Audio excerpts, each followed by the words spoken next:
Bismillahirrahmanirrahim. Assalamualaikum warahmatullahi wabarakatuh. Alhamdulillah, alhamdulillahi rabbil alamin. Alhamdulillahi wa kafa wassalatu wassalamu ala habibinal mustafa wa ala alihi wa ashabihi ahli sidqi wal wafa. Allahumma salli wa sallim ala sayyidina Muhammad al-fatih lima ughliq wal khatim lima sabaq nasiril haqqi bil haqq wal hadi ila siratikal mustaqim wa ala alihi haqqa qadrihi wa miqdarihi al-azim. Subhanaka la ilma lana illa ma 'allamtana innaka antal alimul hakim. Allahumma 'allimna ma yanfa'una warzuqna ilman wa arinal haqqa haqqan warzuqna ittiba'ah wa arinal batila batila warzuqna ijtinabah wa adkhilna fi ibadikas salihin. Subuhun qudusun rabbuna wa rabbul malaikati warruh. Muslimin muslimat, jamaah salat maghrib Masjid Jami Al-Mubarakah yang dirahmati Allah Subhanahu wa taala.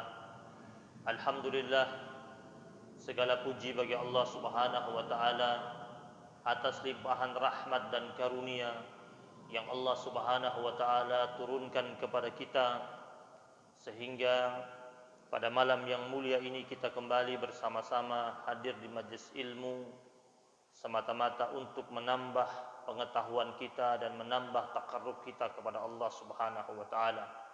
Dan kita terus berdoa dan berharap rahmat dan ridhanya Allah Subhanahu wa taala turun kepada kita, sehingga akhirnya dengan menghadiri majlis ilmu pada kesempatan kali ini kita senantiasa mendapatkan limpahan taufik, inayah dan hidayah dari Allah Subhanahu wa taala.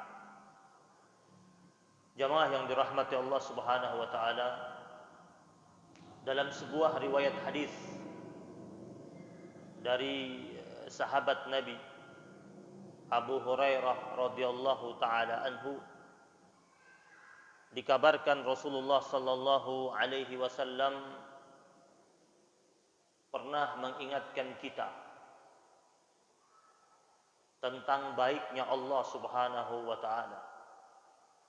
Innallaha ta'ala tayyibun la yaqbalu illa tayyiban. Sesungguhnya Allah Subhanahu wa taala adalah pencipta kita yang maha baik, dan Allah Subhanahu wa taala tidak akan menerima segala macam bentuk amalan dan perbuatan kecuali amal perbuatan tersebut memiliki muatan dan nilai yang baik di hadapan Allah Subhanahu wa taala. Sehingga dalam hadis ini ada sebagian ulama menyatakan, ketika Nabi mengatakan innallaha tayyibun, sesungguhnya Allah itu maha baik. Tayyib ini salah satu daripada namanya Allah Subhanahu wa taala. Walaupun kalau kita cari di Asmaul Husna kita tidak temukan, tapi ternyata emang banyak nama-nama Allah yang lain. Seperti Allah Sattar, penutup aib, Sattarul Uyub. Allah Ad-Dayyan, sang penagih janji. Hanan, Mannan. Itu nama-nama Allah Subhanahu wa taala. Sehingga ada ulama, Dr. Ratib An-Nablusi, salah seorang ulama dari Syria, masih hidup orangnya, yang majelisnya itu kalau beliau isi kajian di wilayah Syria itu ramai sekali, dihadiri dari segala kalangan, orang tua, anak muda, pengusaha, full hadir. Ada kitab beliau yang beliau karang tentang Asmaul Husna, itu beliau bahkan mencantumkan lebih dari 300 nama. Selain yang sudah ada di 99 itu. Nah, berkaitan dengan hadis ini, ketika Allah Subhanahu wa taala menyatakan, ketika Rasulullah sallallahu alaihi wasallam menyatakan innallaha thayyib. Allah itu maha baik. Dan Allah tidak menerima kecuali yang baik-baik. Dan yang Allah berikan kepada kita itu pasti baik. Allah hadirkan buat kita Rasulullah sallallahu alaihi wasallam, rasul terbaik. Sampai Al-Imam Fakhruddin Ar-Razi menyatakan bahwasanya ketika Allah berfirman, "Wa ma arsalnaka illa rahmatan lil alamin," tidak kami utus engkau wahai Rasul kecuali untuk mempersembahkan rahmat bagi seluruh alam semesta. Itu rahmatnya Nabi tidak hanya turun buat manusia, tidak hanya turun bagi makhluk yang bernyawa, tetapi rahmatnya Nabi turun bagi seluruh yang ada di alam semesta ini. Rahmatnya Nabi buat manusia apa? Rahmatnya Nabi buat manusia mengeluarkan mereka minaz zulumati ilan nur. Dari zaman yang penuh kegelapan, penuh dengan balutan jahiliyah, menuju zaman yang penuh dengan cahaya ilahiyah. Melepas umat dari cengkraman kemusyrikan, dari bobroknya moral dan akhlak. Itu Rasulullah sallallahu alaihi wasallam.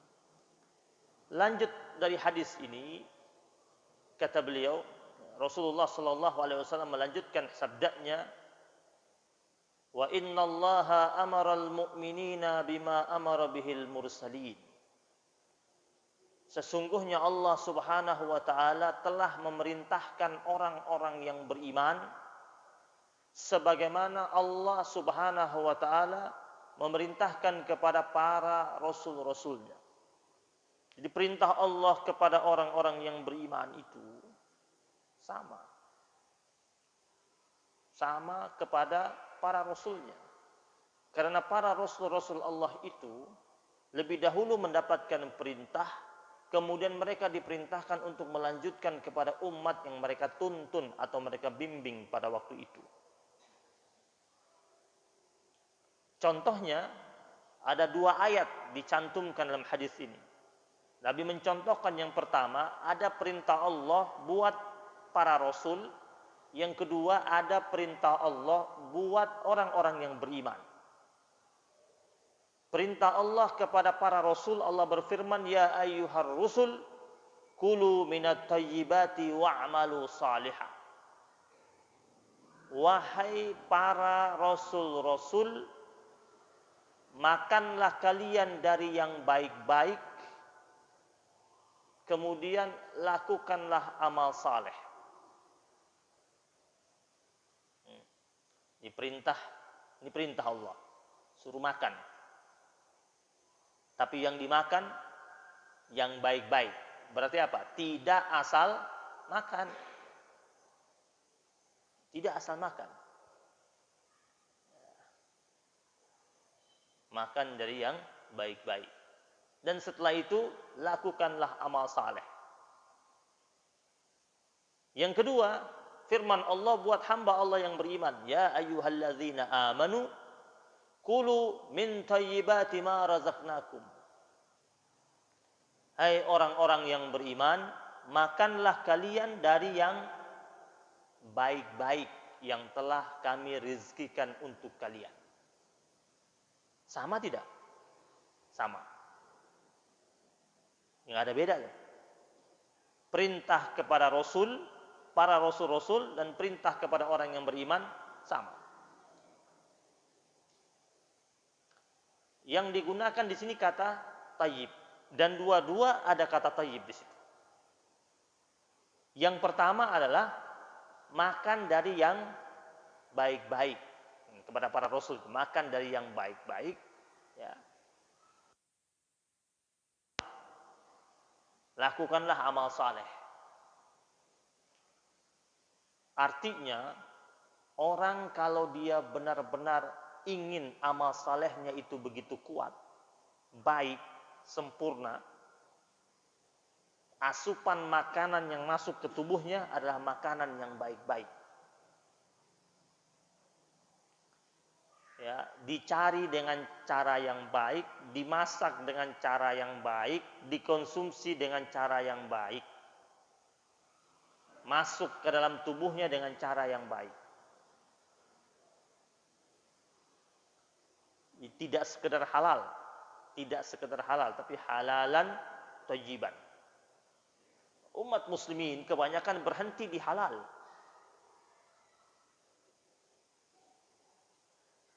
Tapi banyak yang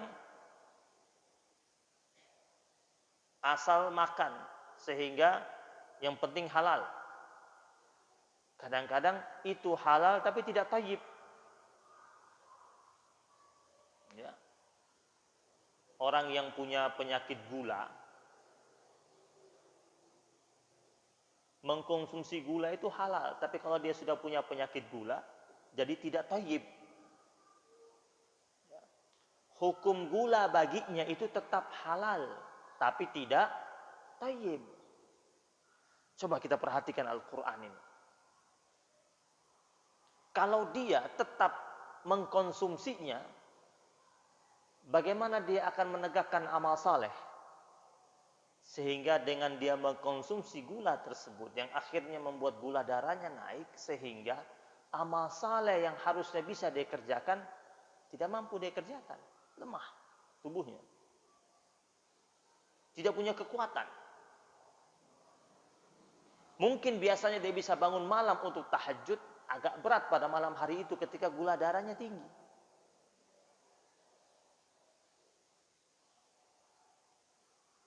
Konsumsi jeroan itu halal, apalagi kalau dimasak dengan cara yang wah bumbunya segala macam, nikmat katanya. Itu halal, nggak haram. Tapi thayyib nggak? Dia nggak thayyib. Tidak thayyib. Kenapa tidak thayyib? Kalau kebanyakan dia mengkonsumsinya, segala macam penyakit mudah menghampirinya. Zaman dulu jarang kita dengar orang umur 20-an kena asam urat. Sekarang orang umur 20-an udah rematik, udah asam urat, udah kolesterol. Kenapa? Karena yang mereka konsumsi hanya berhenti di halal, tidak sampai kepada tingkatan thayyib. Makanya Al-Imam Syafi'i rahimahullah pernah ditanya, apa itu makanan yang thayyib? Kata beliau, kullu ma akala Rasul, seluruh yang dimakan oleh Rasul itu makanannya thayyib. Yang dimakan oleh Rasul. Nabi makan kambing. Apa yang Nabi makan kambing? Bagian apa?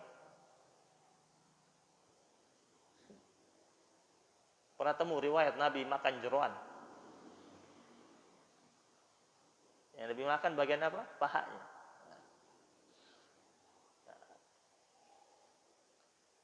Jemaah yang dirahmati Allah Subhanahu wa taala, Al-Imam Ibn Rajab Al-Hambali beliau menjelaskan bahwasanya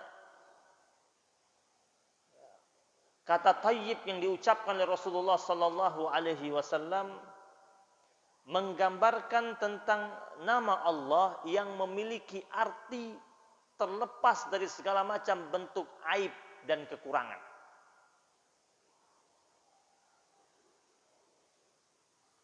Jadi kalau ada orang pengen kasih nama dengan menggunakan kata thayyib, boleh tidak boleh? Abdul Thayyib boleh. Kata thayyib, kata Imam Ibn Rajab Al-Hambali, itu salah satu daripada namanya Allah yang mengandung makna terlepas dari segala macam bentuk aib dan kekurangan. Karena Allah memang pencipta kita, Tuhan kita yang maha sempurna. Kemudian dalam hadis ini juga kata Imam Ibn Rajab Al-Hambali mengandung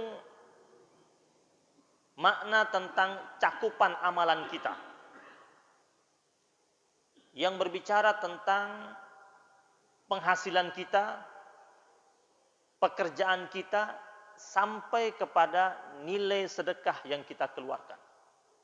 Makanya di hadis ini berikutnya Rasulullah sallallahu alaihi wasallam berkisah kepada para sahabat-sahabatnya, "Tsumma dzakara ar-rajula yutilu safar, ash'atha aghbar, yamuddu yadayhi ila as-sama, ya Rab, ya Rab." Nabi berkisah kepada para sahabat tentang ada seorang yang melakukan perjalanan jauh, kemudian bajunya sampai berdebu, rambutnya sampai acak-acakan. Kemudian orang jalan jauh zaman dulu kan pasti kelelahan terlihat di wajahnya. Lain sama zaman sekarang, naik pesawat 4 jam pun tidak kelihatan lelah dia.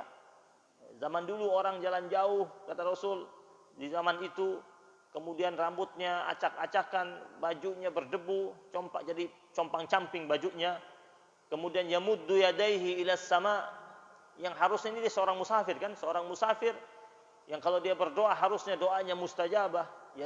Yamuddu yadaihi ila sama, dia mengangkat tangannya ke atas, kemudian dia mengatakan ya Rab, ya Rab, ya Allah, ya Allah, wa ma ta'amuhu haram. Tapi ternyata orang itu makanannya haram, wa mashrabuhu haram, minumannya haram, wa malbasuhu haram, kemudian pakaiannya haram, wa ghudhiya bil haram, mendapatkan sesuatu dan mencari sesuatu dengan cara yang haram. Fa anna yustajabu lah, rawahu Muslim. Kata Nabi, bagaimana doa orang tersebut bakal dikabulkan oleh Allah Subhanahu wa taala.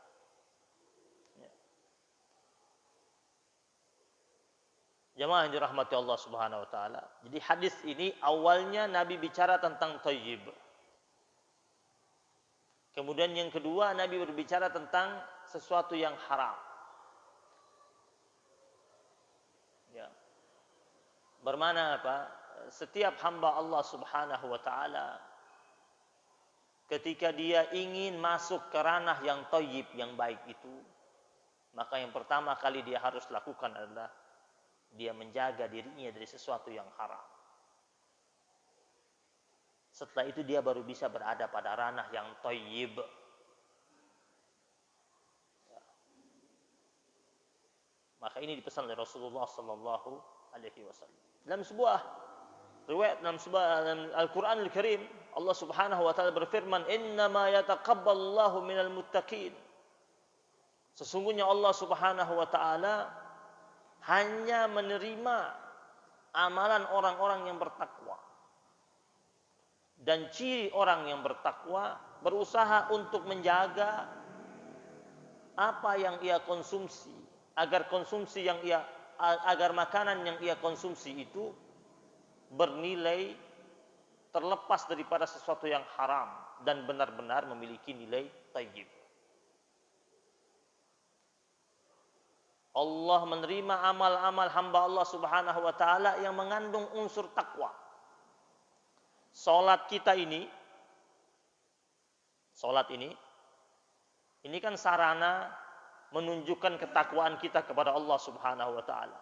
Dan takwa dalam salat kita itu terwujud lewat apa? Lewat keikhlasan kita ketika kita salat. Haji kita juga begitu. Haji kita akan bernilai haji yang mabrur jika mereka yang melaksanakan ibadah haji itu bekal yang dia bawa selama prosesi haji itu adalah bekal takwa. Makanya Allah menyatakan sesungguhnya Allah Subhanahu wa taala hanya menerima ibadah orang-orang yang bertakwa.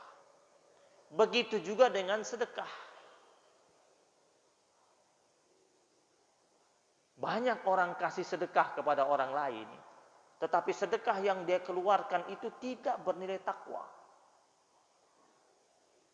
Sehingga sedekah yang dia keluarkan itu sia-sia. Ada hadis Rasulullah sallallahu alaihi wasallam bersabda, "La yaqbalullahu salatan bighairi tuhurin wala sadaqatan min ghulul." Allah Subhanahu wa taala tidak akan menerima salat tanpa kesucian.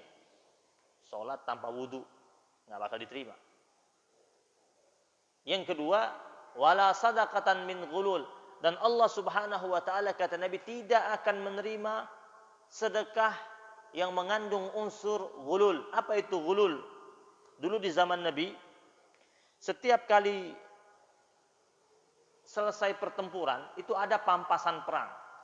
Pampasan perang itu tidak boleh diambil dan dikantongi oleh pasukan. Melainkan pampasan perang itu harus dikumpulkan jadi satu, diserahkan kepada panglima perang, dan panglima perang yang memiliki kebijakan untuk membagi. Yang mengambil dan mengantonginya itu dianggap ghulul. Ghul, ya. Ghulul. Dan itu orang yang ambil, jadi dia seumpamanya habis perang, ada anak panah, anak busur, kan saya juga ikut perang, ini buat saya aja. Terus dikantongin sama dia. Terus di kemudian hari dia bersedekah, dari hasil itu nggak diterima sedekahnya. Nggak diterima.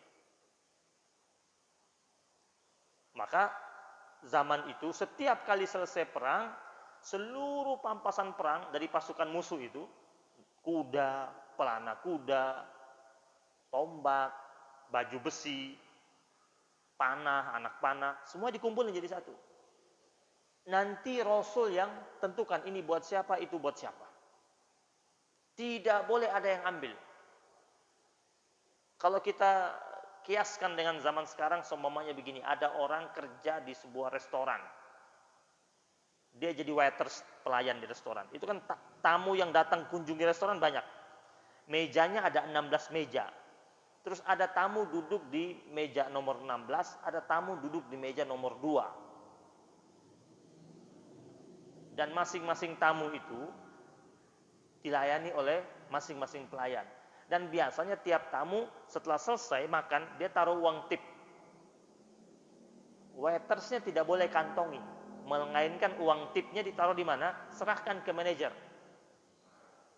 Dikumpulkan jadi satu sampai tutup restoran. Setelah itu baru manajer yang membagi. Yang tugas di situ hari itu ada berapa orang? Kalau semuanya ada 6 pelayan, baru dibagi ke 6 pelayan. Jadi tidak boleh pelayan yang merasa saya yang melayani meja nomor 16 dan saya dapat tip 10.000, ini berarti rezeki saya. Terus teman dia layanin meja nomor 2, tipsnya 5.000, yaitu rezeki dia. Terus dikantongin sama dia, nggak boleh. Itu. Sampai sebegitu ya. Kalau semuanya itu dia kantongin, terus suatu hari dia sedekah, nggak diterima sedekah. Apalagi orang sedekah hasil korup, hasil korupsi. Ya. Hasil dia menjual kebijakannya. Dengan dia menjual kebijakannya, dia mendapatkan keuntungan besar. Terus dari keuntungan besarnya itu dia umumkan, kan ada saya bagi-bagi juga. Saya sudah bantu-bantu yang sulit, yang kesusahan dalam pelayanan perusahaan saya. Tapi yang dia bagi-bagi itu cuma sedikit. Yang dia bagi-bagi itu cuma berapa persen. Pasti berapa persen cuma yang dia bagi. Nggak mungkin akan jumlahnya banyak atau maksudnya sama dengan yang telah dia dapat, untung yang dia dapatkan itu. Nggak diterima. Jadi Islam ini benar-benar melihat segala sesuatu benar-benar clear. Sampai Nabi mengatakan, wala sadaqatan min ghulul. Ini ghulul ini kan sesuatu yang masih remang-remang ini. Apalagi yang sudah benar-benar haram. Jelas haramnya. Lalu bagaimana kalau seumpamanya di rekening kita atau masuk dalam tabungan kita atau dalam simpanan kita ada uang haram atau uang syubhat yang kita sudah tahu. Terus kita ingin bersihkan. Kalau kita ingin bersihkan, maka cara membersihkannya itu bukan dengan sedekah. Karena kalau sedekah nggak diterima. Nggak diterima. Tapi Islam mengajarkan ada namanya takhallus. Takhallus itu artinya membersihkan harta yang haram tadi. Jadi dia keluarkan, dia sisihkan. Niatan dia apa? Takhallus. Membersihkan. Kemudian bertaubat dia. Jadi nanti yang diterima sama Allah apa? Yang diterima taubatnya dia. Dia tetap dapat pahala apa? Pahala taubat. Taubat dia melakukan takhallus, membersihkan harta yang dia anggap syubhat atau yang haram berada pada dirinya. Seperti itu. Jadi nggak seperti ada orang dia ketika dia jadi pejabat, dia punya banyak sekali kebijakan. Dengan kebijakan-kebijakan yang dia miliki itu, akhirnya dia punya harta yang banyak masuk kepada dia. Dia dapat fee dari mana-mana, atau bahkan sampai karena dia punya kekuasaan yang sangat luas, dia bisa mendirikan beberapa perusahaan dengan nama orang-orang yang dia percayai, hartanya banyak sekali. Kemudian setelah dia pensiun, kemudian dia bilang dia mau bertaubat, harta yang banyak itu dia banyak sedekah. Dia keluarkan dengan cara sedekah. La yaqbalullah. Allah nggak terima. Kecuali dia mengikrarkan taubat di hadapan Allah Subhanahu wa taala, ini sebagai harta yang syubhat yang pernah saya miliki dengan cara-cara yang tidak tepat waktu dahulu. Kemudian saya melakukan takhallus, membersihkan harta tersebut, mengeluarkannya, dia keluarkan, kasih fuqara, masakin, kebutuhan-kebutuhan, ada tempat terpencil yang susah airnya, kemudian ada kebutuhan sekian puluh juta untuk ngebor, dia kasih. Tapi niatan dia itu bukan sedekah, tapi sebagai takhallus, membersihkan hartanya. Harta yang pernah dia ambil dari umat, dia keluarkan kembali kepada umat sebagai bentuk takhallus, dan Allah menerima apa? Taubatnya dia. Taubatnya. Begitu juga kalau seumpamanya ada orang dari public figure dulu, dia main-main film dan lain sebagainya, hartanya melimpah, terus dia ingin kembali hijrah, dia katanya hijrah, ingin berhijrah totalitas, maka uang-uang yang dulu yang pernah dia dapat dengan cara-cara yang tidak masyru', yang tidak sesuai dengan ketentuan syariat, dia bersihkan, takhallus itu. Kalau masih dia pakai, masih dia nikmati, berarti kan itu uang-uang jahiliyah yang pernah dia pakai dulu, yang pernah dia dapatkan dahulu. Jadi sebegitu jelasnya Islam ya, mengajarkan kepada kita. Kenapa? Karena ini dapat mempengaruhi doa kita. Mempengaruhi doa kita. Sesuai dengan arahan hadis ini ya. Kan Nabi bilang ini orang musafir. Musafir ini kan harusnya doanya mustajabah. Tapi ternyata jadi tidak mustajabah. Kenapa? Mat'amuhu haram, wa malbasuhu haram, wa mashrabuhu haram, wa ghudhiya min haram. Jadi segala sesuatu, minumannya, pakaiannya, makanannya, dan dia mendapatkan sesuatu dengan cara yang haram, kata Nabi, bagaimana dia akan diijabahi doanya? Makanya ada salah seorang sahabat Nabi,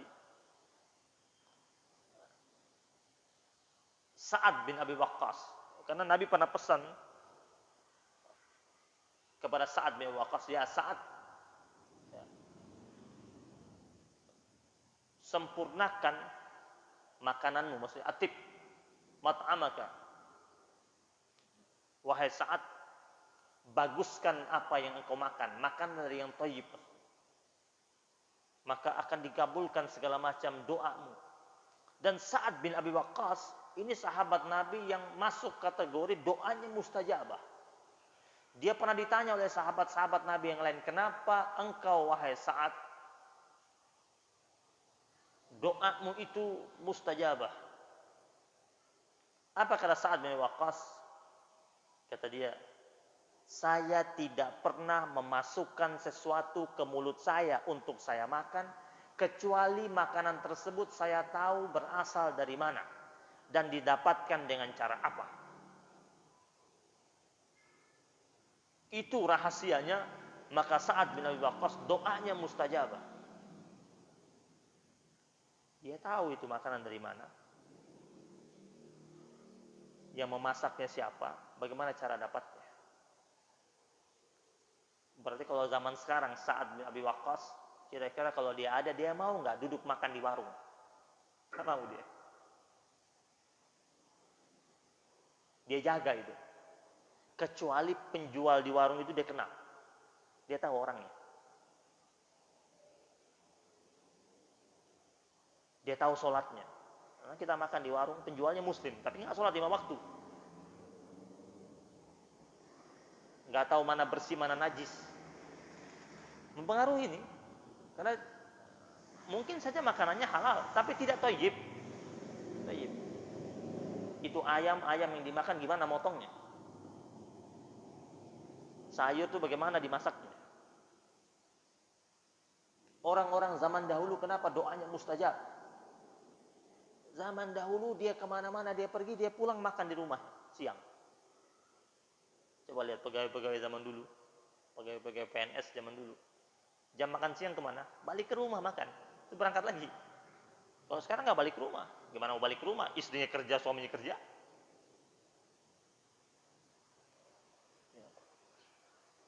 Subhanallah. Ini Sa'ad bin Abi Waqqas. Sampai ada kisah, ada orang usianya 93 tahun. 93 tahun masih sehat, matanya masih sempurna, giginya masih bagus. Ditanya apa penyebabnya, dia mengatakan, saya tidak mengkonsumsi kecuali makanan tersebut saya tahu asalnya. Dan saya juga berusaha untuk menjaga seluruh tubuh saya untuk tidak berada pada arena yang haram. Maka ketika dia doa sama Allah, dia minta umur panjang, Allah kasih umur panjang. Dia minta disehatkan, Allah sehatkan dia. Di tuntunan ilahiyah kepada kita ini untuk mengkonsumsi yang thayyib itu, yang baik-baik itu memiliki nilai dan memiliki makna yang sangat dalam. Ada Sahal bin Abdullah, dia pernah berkata, barang siapa yang mencoba membiasakan dalam kehidupannya mengkonsumsi yang halal dan yang thayyib selama 40 hari. 40 hari dia jaga itu, insya Allah doanya dikabulkan. Doanya dikabulkan. Bayangkan kalau itu sepanjang hidupnya. Kita lagi punya hajat nih, hajat yang sangat mendesak. Kita pingin hajat yang kita inginkan ini Allah kabulkan. Ya, kita pingin dikabulkan sama Allah SWT. Segala macam cara kita usahakan agar dikabulkan oleh Allah SWT. Maka boleh ikuti salah satu caranya ini. Dari Sahal bin Abdullah ini. Beliau mengatakan, siapa saja yang berusaha untuk menjaga selama 40 hari dia berusaha untuk tidak makan kecuali yang halal dan thayyib. Jadi makanannya halal dan thayyib 40 hari. Setelah itu lihat nanti apa yang terjadi. Ya. Jadi dia ke kantor, Dia bawa masakan dari rumah, masakan dari istrinya. Karena dia tahu yang masak istrinya, tahu. Dia makan. Kalau dia makan di warung, bukan tidak boleh, boleh saja. Tapi belum tentu thayyib. Coba kita kalau lagi Jumatan. Ini mohon maaf nih, lagi Jumatan. Kita Jumatan di masjid yang lokasi masjid tersebut area perkantoran. Di sekitar masjid itu banyak warung berjejeran. Yang biasanya kalau bubar Jumat tuh langsung full. Coba perhatikan baik-baik. Warung-warung di sekitar masjid yang sering kita singgah setelah Jumatan itu. Ketika kita datang masuk sholat Jumat, bagaimana para pedagangnya? Itu pedagang warung itu, ada yang tidak Jumatan, padahal dia Muslim. Kenapa?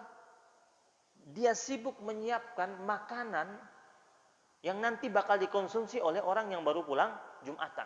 Sedangkan tadinya antum lagi Jumatan itu, di khutbah yang kedua, antum angkat tangan, doa, minta segala macam bentuk kebaikan, rahmat Allah, kasih sayang Allah. Antum juga selipkan doa, ada hajat yang diinginkan.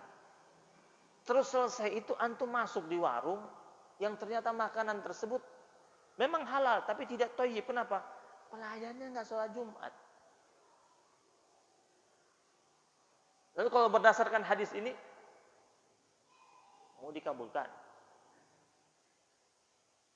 Mungkin dikabulkan, tapi tidak 100% dikabulkan. Mungkin dikabulkan, nanti baru dikabulkan.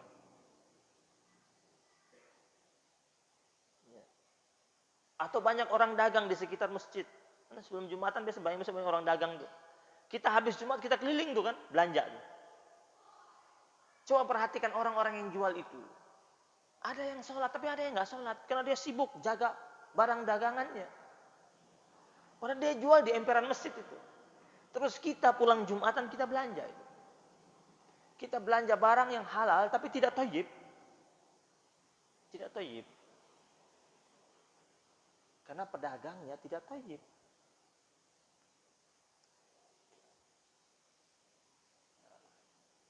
Mungkin orang bilang, wah ini masa sampai segitunya. Lah memang Islam sangat perfect. Ingin, kalau umat muslimin ingin yang benar-benar tepat dan bagus, ikuti yang ini. Di Al-Quran juga menyebutkan tentang kalimat thayyib. Sampai kalimat saya disuruh harus menggunakan kalimat thayyib. Ya. Allah berfirman, alam tara kaifa daraballahu masalan kalimatan thayyibatan. Apalagi makanan. Kalimat saja harus thayyib. Allah mengatakan, Allah memperumamakan ya, bahwasanya kalimat yang thayyib itu kasyajaratin thayyibatin. Seperti pohon yang baik. Asluha sabitun wa far'uha fis sama. Kalimat yang thayyib itu kalimat yang baik, yang mengandung makna yang indah, tidak menyayat hati orang, tidak melukai perasaan orang, seperti syajarah, seperti pohon thayyibah, pohon yang baik, pohon yang tidak ada hamaknya, pohon yang tidak banyak semutnya, pohon yang akarnya menghujam ke dalam perut bumi, pohon yang dahan dan rantingnya menjulang ke atas dengan begitu indah, pohon yang kalau orang berhenti di bawahnya dapat berteduh dengan baik, pohon yang ketika orang itu berteduh, orang itu tidak khawatir akan tumbang pohon tersebut. Kenapa? Pohonnya kokoh. Itu perumpamaan apa? Kalimat thayyibah. Nah, kalimat thayyibah yang harus diucapkan oleh kita kaum muslimin apa? Kalimat tasbih, tahmid, takbir, tahlil, ta'zim. Itu kalimat thayyibah. Kalimat thayyibah yang harus kita ucapkan kepada hamba-hamba Allah apa? Kalimat-kalimat baik, pujian-pujian baik, ucapan-ucapan baik. Kalimat-kalimat yang tidak menyakiti perasaan orang, tidak menyinggung hati orang. kalimat thayyibah.